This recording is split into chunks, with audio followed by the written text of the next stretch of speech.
So you want to jack it and make sure you get it up off the ground, the tire that is. And then we'll take a jack stand and put it under the side. Yeah. Oh, like I said, a jack stand.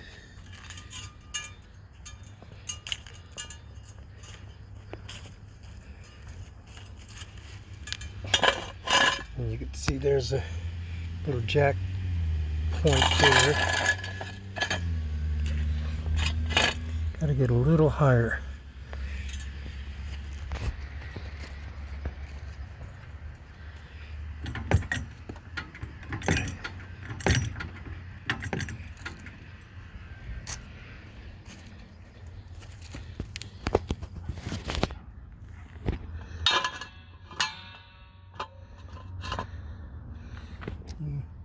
I want to get up one more click, I think.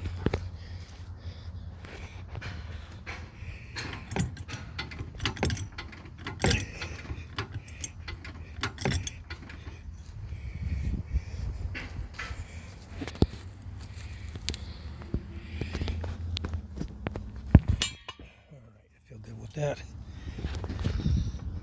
It's in the right place, approximately. Two ought to be good, I guess.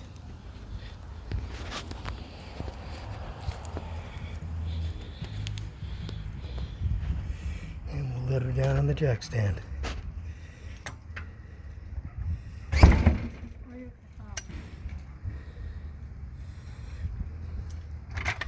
So one of the ultimate reasons for doing this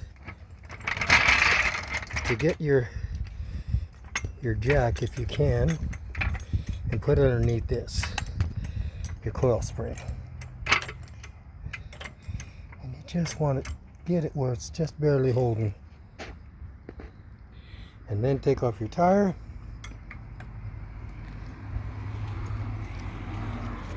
And your shock. So I like to use a breaker bar, 3/4 inch socket, and that usually does it. And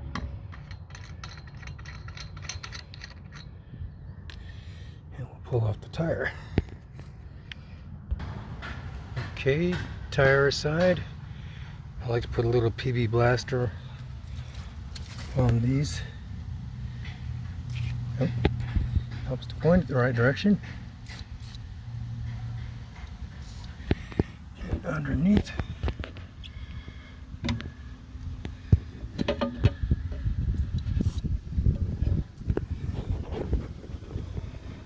And good news is that this bolt down here is welded on. So you won't have any trouble once you break it loose.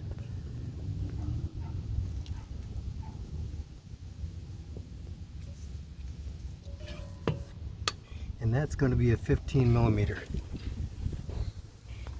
Again, I like to use the breaker bar. Okay, this is a 2017 Transit Connect XLT.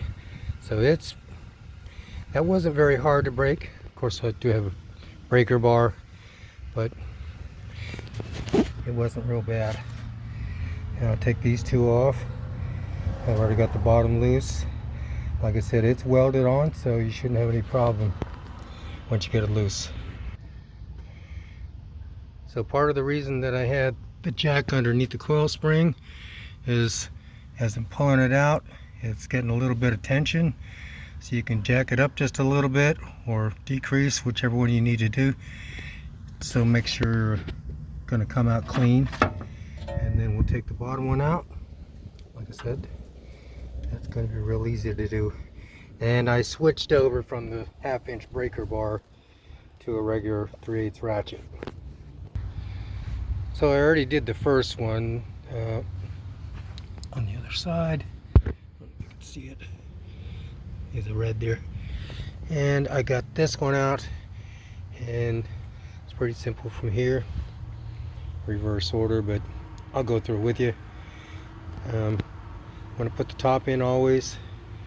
first and then let loose the band on your new shock. And if you're watching and you're take your time with it, you can quickly place the bottom bolt in as it's coming up, or I mean coming down to you. So your top one you want to put in, till it's flush but finger tight. You don't want to do anything with getting it too tight, then you can't move it or something. Alright, now we got to pop this band and try to guide this bolt here through and catch it as it's going past. And again, it's a reason for the shock, or the jack there, to adjust, get you right. Okay. I did it. All right. And here it comes. The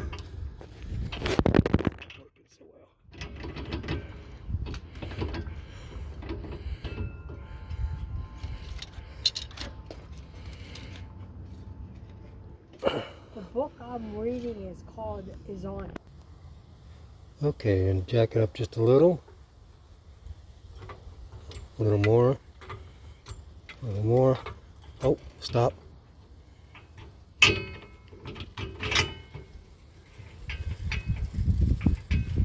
time the son of next door neighbor was got off of.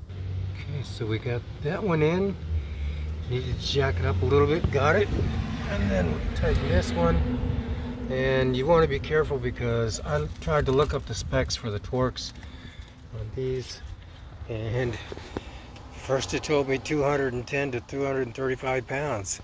It couldn't distinguish between a transit and a transit connect. So I put the top one at about 65 and the bottom one about 70. I think that was pretty strong. I used a 1/2-inch torque wrench. So, alright, I think you can piece the rest back together. Make sure you torque your lugs to about 100 pounds and enjoy your day.